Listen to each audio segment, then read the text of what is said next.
Welcome to the instructions video for the Wavelength to Energy Interactive Calculator. This powerful tool helps you convert electromagnetic wavelength into photon energy using Planck's fundamental relation. Whether you're working in spectroscopy, photonics, or laser engineering, this calculator makes energy calculations quick and accurate. To use this calculator, start by entering your wavelength value in the wavelength input field.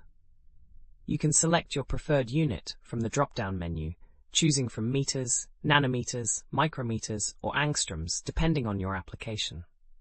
For this example, let's enter 500 nanometers, which represents green visible light. Next, select your desired output energy unit, such as electron volts or joules. Once you've entered your values, click the Calculate button. The calculator applies Planck's equation E equals hc divided by lambda to determine the photon energy. Your results will display the energy per photon, which is essential for understanding light intensity and quantum interactions in your applications. We have thousands of other free engineering calculators on our website. Head over and check them out.